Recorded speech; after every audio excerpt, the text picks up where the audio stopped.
اس کے بعد تو پھر انسان محفوظ و مامون ہو جاتا ہے۔ تو نبی اکرم صلی اللہ علیہ وسلم نے اور بھی دیگر حوالوں سے ہمیں یہ مزید بتائے ہیں، یہی اس یعنی تعوذ جو ہے، تعوذ مزید بھی ایسے کہا اعوذ باللہ السمیع العلیم من الشیطان الرجیم من ہمزہ ونفخہ ونفثہ۔ تو یہ بھی ہمیں اسی لیے ہے کہ ہم ان کے ذریعے سے اللہ کی پناہ میں چلے جائیں اور شیطان کی حرکتوں سے، اس کے وسوسوں سے۔ پھر معوذتین ہے، ان کا نام ہی معوذتین ہے، سورہ فلق اور سورہ ناس، اس میں بھی اللہ کی بنا، قل اعوذ برب الفلق قل اعوذ برب الناس۔ تو جسے اتنی چیزیں ملی بھی ہوں اور کس کی طرف سے ملی ہیں؟ اللہ کی طرف سے ملی ہیں، تو وہ کیوں پریشان ہوتا ہے؟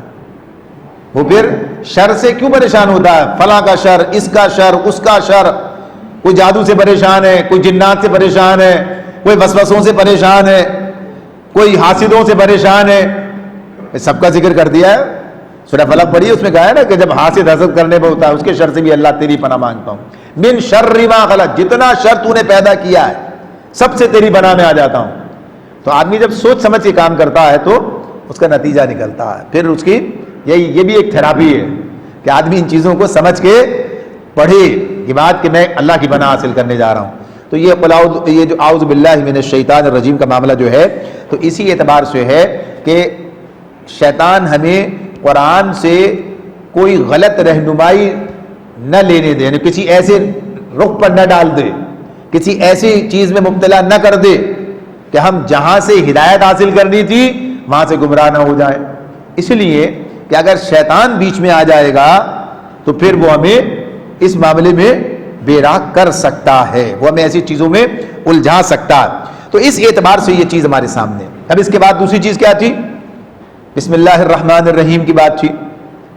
تو یہ بسم اللہ الرحمن الرحیم کا معاملہ ہے کہ بسم اللہ الرحمن الرحیم، اب اعوذ باللہ من الشیطان الرجیم کے بعد ہم نے یہ آیت پڑھ لی ہے، تو اب اس میں جو چیز ہمارے سامنے ہے، اللہ رب العالمین نے جو بات ہمیں بتا دی ہے کہ یہ قرآن مجید کے آغاز میں دوسری بات، اچھا یہ بھی اس کا تعلق بھی کس سے ہے؟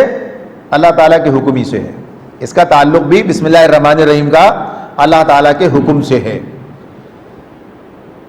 ابھی سورہ علق کی پہلی آیت آپ کے سامنے پڑھی تھی، پہلی وحی کے عنوان سے، اس میں کیا کہا ہے؟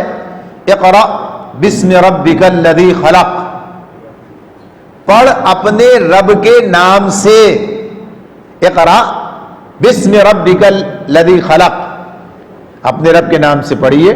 یہ بات کہی اللہ تعالیٰ نے، تو اپنے رب کے نام سے پڑھنا ہے۔ وہ جو بات تھی وہ الگ، تعوذ پہلے، سب سے پہلے یہ کام کیا کہ ہم نے اللہ کی پناہ حاصل کر لی ہے، اور اس کے بعد دوسری بات کیا ہو گئی؟ اللہ کے نام سے پڑھنے کا ہمیں حکم ملا ہے۔ اور ویسے تو بات یہ ہے، ہمیں جو ادب سکھایا، ہمیں جو تعظیم سکھائی، ہمیں جو اللہ تعالیٰ کی طرف سے رہنمائی ملی ہے بذریعہ محمد رسول اللہ صلی اللہ علیہ وسلم کے، اس میں یہ بات موجود ہے کہ انسان کو تمام کاموں کا آغاز بسم اللہ الرحمن الرحیم سے ہی کرنا چاہیے، تمام کاموں کا آغاز۔ اور یہ بات ہے، یہ بھی اللہ کا ذکر ہے۔ دیکھیں ذکر کیا ہے؟ اللہ کو یاد کرنا، اللہ کو یاد کرنا، اللہ کو یاد رکھنا، دونوں چیزیں اس کے اندر ہیں۔ تو یہ چیز جو ہمیں، یہ ادب ہمیں بتا دیا گیا کہ سب چیزوں کے آغاز میں کیا ہے؟ بسم اللہ الرحمن الرحیم ہے، بسم اللہ الرحمن الرحیم۔ تو اب یہ بسم اللہ الرحمن الرحیم جو ہے یعنی اللہ کے نام سے شروع کرتا ہوں۔ اب یہ اس میں شروع کرنے کا لفظ نہیں ہے، لیکن اللہ کے نام کے ساتھ۔ تو ساتھ کا مطلب کیا ہوا؟ اس کے نام کے ساتھ، یعنی اس کے نام سے آغاز کرتا ہوں، اس کے نام سے شروع کرتا ہوں، اس کے نام کے ساتھ آغاز کرتا ہوں۔ اور اس میں اللہ کی دو صفات ساتھ بیان کر دی گئی، الرحمن الرحیم، بسم اللہ الرحمن الرحیم۔ اب آپ دیکھیے سورہ پہلے جو تعوذ کے اندر پڑھا تھا اعوذ باللہ، اللہ کا نام آ گیا تھا وہاں، اللہ کا نام پہلے شناسائی، اعوذ باللہ، اللہ کی پناہ۔ اب یہاں پر اللہ کے ساتھ اللہ کے دو صفاتی نام بھی آ رہے ہیں سامنے، بسم اللہ الرحمن الرحیم، شروع اللہ کے نام سے جو بڑا مہربان اور نہایت رحم فرمانے والا ہے، رحمان اور رحیم ہے۔ یہ اللہ تعالیٰ کا خصوصی تعارف ہے، خصوصی تعارف ہے، لیکن یہ آگے بھی ہمارے سامنے آ رہا ہے. سورہ فاتحہ شروع ہوگی تو اس میں بھی آئے گا نا الحمدللہ رب العالمین الرحمن الرحیم، الرحمن الرحیم، وہاں بھی یہ ہے. تو اس کی تفصیل وہیں پر، یہ جو الرحمن الرحیم ہے اس کی تفصیل اسی سورہ فاتحہ کے اندر جا کے. لیکن یہ بات بھی سامنے رہے کہ سورۃ الفاتحہ کا آغاز کہاں سے ہوتا ہے؟ الحمدللہ رب العالمین سے ہوتا ہے یا بسم اللہ الرحمن الرحیم سے ہوتا ہے؟ تو یہ بات سامنے رہنی چاہیے کہ اس معاملے میں دو آراء موجود ہیں. ایک رائے تو یہ ہے کہ یہ ہم دیکھتے ہیں بسم اللہ الرحمن الرحیم تمام صورتوں کے آغاز میں موجود ہے، تمام صورتوں کے آغاز میں موجود ہے. دیکھیے کچھ چیزیں اس اعتبار سے بھی ہیں کہ ذرا سی ہماری اپنی کچھ چیزیں یادداشت میں تازہ ہو جائیں، اور اگر کہیں کوئی چیز اس حوالے سے موجود نہ ہو تو وہ بھی واضح ہو جائے. عام طور پر ہوتا یہ ہے کہ ہم یک رخے ہیں، یعنی ایک ہی بات ہمیں پتہ ہوتی ہے، جس پر جو آدمی ہوتا ہے اسے وہی پتہ ہوتی ہے، جس نے جو طریقہ اختیار کر رکھا ہے، جس مولوی سے اس کا تعلق ہے، جس مسلک سے اس کا تعلق ہے، جس مکتبہ فکر سے وہ وابستہ ہے، اس کے بارے میں. لیکن اس کے ساتھ ساتھ دیگر چیزیں جو ہیں وہ بھی ہماری رہنمائی کے لیے ہوتی ہیں، اور ہمیں اندازہ ہونا چاہیے کہ ہاں یہ سب چیزیں بھی الگ نہیں ہیں، خلاف نہیں ہیں، بلکہ یہ سمجھ کا فقہ کیا ہوتی ہے؟ فقہ کیا ہے؟ فقہ سمجھ. ایک چیز کو میں نے ایسے سمجھا، جیسے ابھی بات ہوئی تھی کہ سورہ فاتحہ جو ہے اس کا انکار کسی کو بھی نہیں ہے اس حدیث کا کہ سورہ فاتحہ کے بغیر نماز نہیں ہے. صرف بات یہ ہے کہ یہ سمجھا کہ چونکہ امام کی تلاوت جو ہے وہ مقتدی کے لیے کفایت کرتی ہے، تو کہا کہ بٹ کافی ہے، آپ نہ کریں، اور اس کے لیے پھر ایک آدھ حدیث بھی ہمارے سامنے اس حوالے سے آ جاتی ہے. تو خیر، تو یہاں بھی معاملہ اسی طرح کا ہے کہ یہ جو بسم اللہ الرحمن الرحیم کی بات ہے کہ یہ ہر صورت کے آغاز میں ہمیں ملتی ہے، نظر آتی ہے. تو بعض لوگوں کا سوائے سورہ توبہ کے آغاز میں بسم اللہ الرحمن الرحیم نہیں ہے. اور اس سے پتہ چلتا ہے کہ اہل ایمان نے قرآن مجید کو نبی اکرم صلی اللہ علیہ وسلم سے لینے اور اسے بیان کرنے میں کتنی احتیاط برتی ہے کہ وہاں نہیں لکھوائی تو نہیں لکھی، وہاں نہیں ہے، جب وہاں پہنچیں گے تو اس کی مزید بات بھی ہو جائے گی. تو بہرحال یہ ہر صورت کے آغاز میں ہے سوائے سورہ توبہ کے. تو بعض کا خیال یہ ہے کہ یہ سورہ فاتحہ کا یعنی کسی بھی صورت کا ویسے حصہ نہیں ہے، بلکہ ان کے درمیان فصل ہے.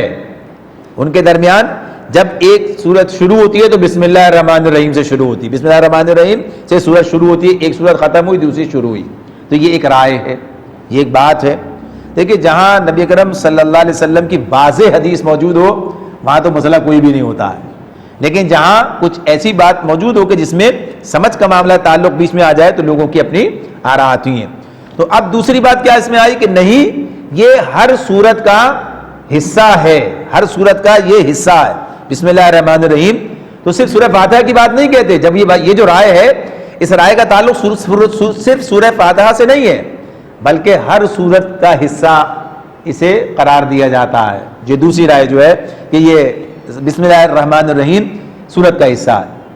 لیکن یہاں بھی یہ بات سمجھنے کی ہے کہ اگر یہ حصہ ہے یا نہیں ہے، یعنی یہ تو ایک بات ہوگی نا، لیکن پڑھنے کے سب قائل ہیں.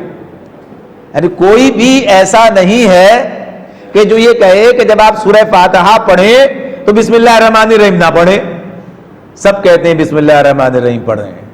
یعنی نماز شروع کرتے ہیں تو ثنا کے بعد اعوذ باللہ من الشیطان الرجیم بسم اللہ الرحمن الرحیم الحمدللہ رب العالمین، یعنی پڑھتے ہیں نا یہاں پر. اچھا، یہ فرق صرف اتنا ہے، جو لوگ یہ سمجھتے ہیں کہ یہ اس کا حصہ ہے وہ اسے بلند آواز سے پڑھتے ہیں.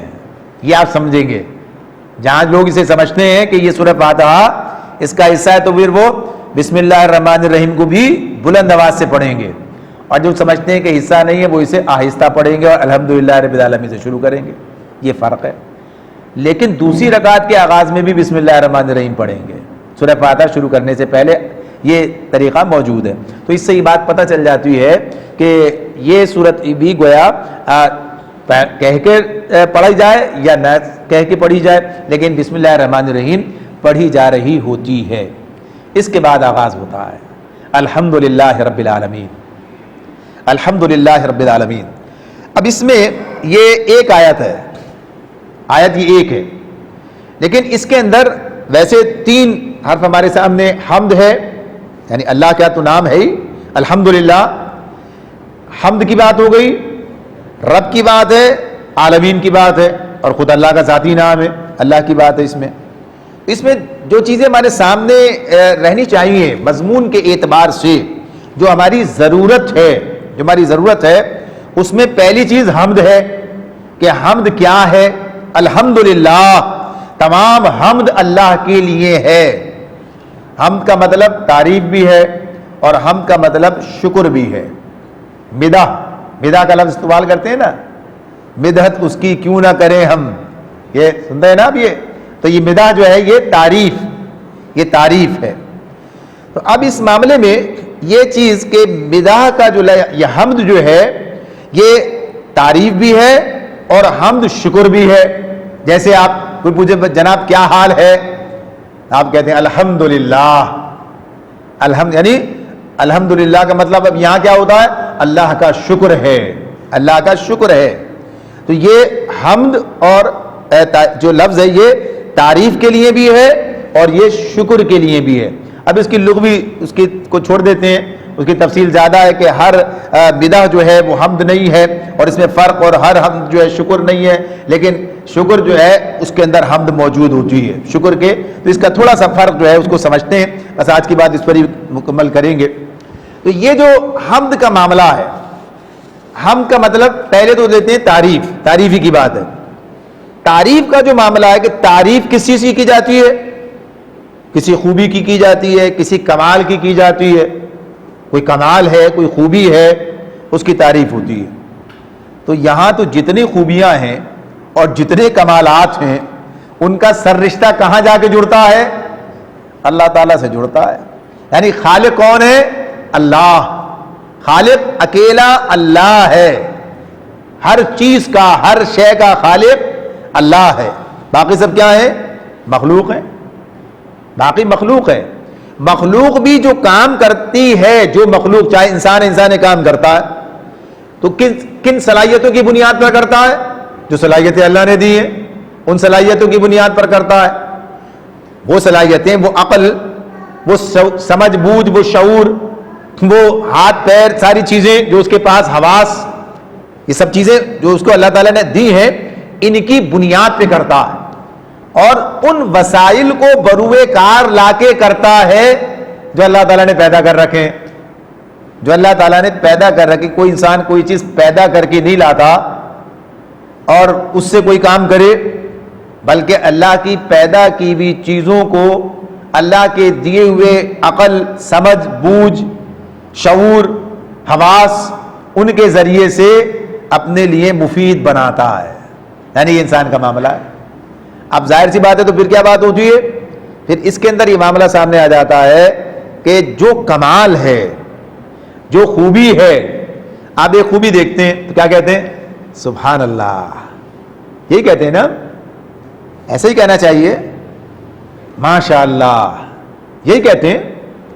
کسی خوبی کو دیکھتے ہیں اور اپنے ساتھ معاملہ ہوتا تو کیا کہتے ہیں؟ اپنے ساتھ الحمدللہ، یعنی اپنے ساتھ ہوا الحمدللہ، یہ اپنے ساتھ ہو گیا۔ دوسرے سبحان اللہ، ماشاء اللہ، یہ کہتے ہیں۔ تو بھائی آدمی سمجھتا ہے، کسی کو دیکھ کے کہیں سبحان اللہ تو سمجھتا ہے شاید میری تعریف ہوئی ہے، حالانکہ اس کی تعریف تو نہیں ہوئی ہے، تعریف تو اللہ کی ہوئی ہے۔ سبحان اللہ، اللہ پاک ہے، یعنی اللہ کی تعریف بیان کی ہے۔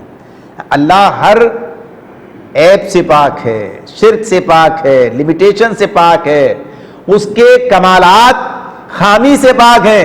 کیا کمال ہے اس، یعنی اب یہ کیا چیز ہے؟ یہ معاملہ یہ ہے کہ بندہ مومن، یہ کون کہتا؟ بندہ مومن کہتا ہے نا، یہ کسی اور کی بات تو نہیں ہے، یہ بندہ مومن ہے جو اپنے رب کو پہچانتا ہے۔ یہ اس کا معاملہ ہے کہ جب وہ اپنے رب کو پہچانتا ہے تو کیا معاملہ، وہ کمال کو دیکھ کر خالق کمال کی طرف جاتا ہے۔ یعنی کہاں جاتا ہے؟ جس نے اس کمال کو تخلیق کیا ہے، یعنی وہ خالق کمال تک پہنچ جاتا ہے۔ یعنی وہ اس طرف وہاں تک نہیں، وہاں بس جس کے جو حامل کمال وہاں نہیں رکتا ہے، اس کو اللہ نے عطا کیا، بلکہ جس نے عطا کیا ہے جہاں سے، تو وہاں پہنچ کے اس کی تعریف بیان کرتا اور بتاتا ہے کہ ہاں وہی ہے، وہی ہے، ہر کمی سے، ہر کجی سے، ہر خامی سے، ہر شرک سے، ہر چیز سے وہ، تو اس کا تعریف، اور جو اللہ ماشاء اللہ جو اللہ چاہے اسی کے ہونے سے ہوتا ہے۔ وہ دیکھتے ہیں نا سورہ کہف میں دو باغ والوں کا قصہ بیان ہوا ہے، دو باغ والوں کا، ایک کہتا واہ، اللہ نے بیان کیا ہے وہاں بھی قرآن منظر کشی ایسی کرتا ہے، یعنی گویا نظروں کے سامنے پھر جائے۔